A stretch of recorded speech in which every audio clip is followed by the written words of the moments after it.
Hello everybody. Today I will be examining the mystery between Jesus and Osiris. Are Jesus and Osiris the same? Are the stories of Jesus Christ mythological or fictional stories that were borrowed and/or originate out of texts from ancient Egypt? Debunked. Bread equals flesh, blood equals wine. The valley gives you bread. From the burial of her father Osiris. Your loaves are Osiris. Jesus declares that the bread represented his body, which was broken for us. My blood is drunk, my redness. You are wine, you are not wine, but the guts of Osiris. Matthew chapter 26 verse 28, For this is my blood of the covenant, which is being poured out for many for forgiveness of sins. Bread and wine are ritualistic representations of flesh and blood practiced by both fallen and divine life forms.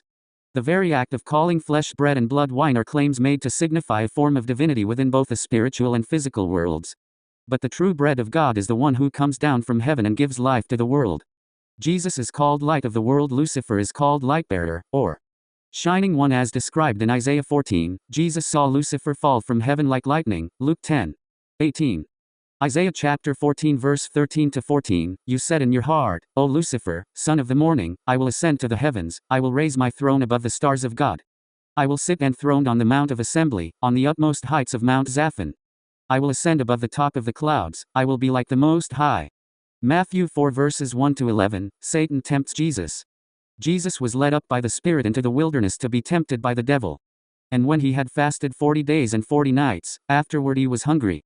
Now when the tempter came to him, he said, Command that these stones become bread.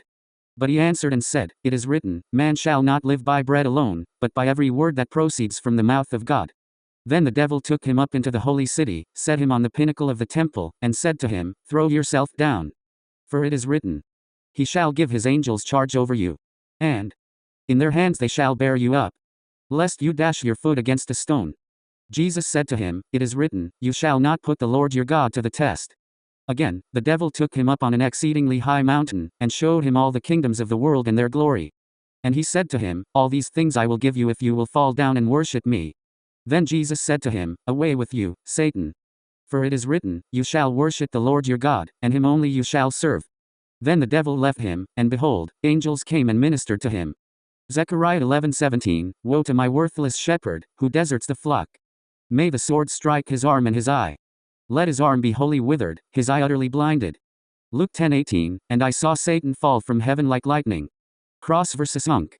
The Ankh is an ancient Egyptian symbol of life and is also considered to have meaning in ritual magic. It is also a symbol of immortality, reincarnation and completion. The cross, an instrument of torture and death designed to inflict maximum physical suffering along with ultimate shame for the person nailed to it. Those sentenced by the Romans to death were stripped of their clothes and hoisted naked before the jeering crowds. It has nothing to do with the Egyptian Ankh. Last Supper equals same story? No. In religio-mythology, Last Supper refers to the famous 3100 BC myth. Osiris was betrayed by his brother Set, followed by death and resurrection.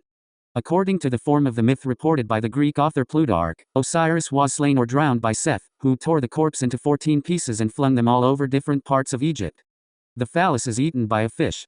His wife Isis goes around and collects the 13 remaining pieces, and makes a mummy, to bring Osiris back to life. In 337 AD, by the time of the Nicaean Creed, things had become homogenized to the effect that the ancient story of the Osiris being cut into 14 pieces, put back together, then mummified, and resurrected from the dead after 3 days. In the Book of Knowledge, The Lost Keys of Enoch, the writer states that they had a direct experience with two spirits, Enoch and Metatron, where they share spiritual and scientific teachings. The Book of Knowledge, The Keys of Enoch, was the first book to point out the alignment between the Great Pyramid and the constellation of Orion. It was also the first book to show the direct relationship between DNA coding and the divine name. Quote, I was told how those who govern the power upon the earth are those who have fallen from the higher heavens and now indwell in the stars known by Earthman as Ursa Major.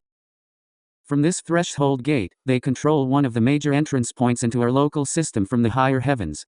I saw how the masters from previous cycles were cast down to these stars from which they now govern the lower planetary worlds and the karmic penalties that were assigned to each. I was shown how Earth was part of a biochemical testing zone using both fallen and divine thought forms in determining what type of intelligence could eventually free itself from the countless physical rounds of existence controlled by the fallen. In the story of the Last Supper of Jesus Christ, he breaks bread and drinks wine. He foretells his betrayal by one of his disciples, saying, "One of you will betray me," as well as predicting one of them will deny him 3 times. Peter would be the one to ultimately deny Jesus 3 times during Jesus' persecution, death, and ultimately his resurrection. What the ancient Egyptians meant by resurrection is not the same thing as what Jews and Christians' ideas of resurrection. In the Riddle of Resurrection by Trygve D. Mediner, he states that Osiris, in fact, was not a dying god at all but a dead god. He never returned among the living, he was not liberated from the world of the dead. On the contrary, Osiris altogether belonged to the world of the dead. It was from there that he bestowed his blessings upon Egypt. He was always depicted as a mummy, a dead king. His resurrection meant his entry upon life in the beyond, for Osiris, thus, was not a dying god but already a dead god. For the disciples and for Paul, the physical resurrection of Jesus was a one-time, historical event that took place at one specific point in the earth's topography. The empty tomb was seen as a historical datum. The dying and rising gods were closely related to the seasonal cycle. Their death and return were seen as reflected in the changes of plant life. The death and resurrection of Jesus is a one-time event, not repeated, and unrelated to seasonal changes. There is, as far as I am aware, no prima facie evidence that the death and resurrection of Jesus is a mythological construct.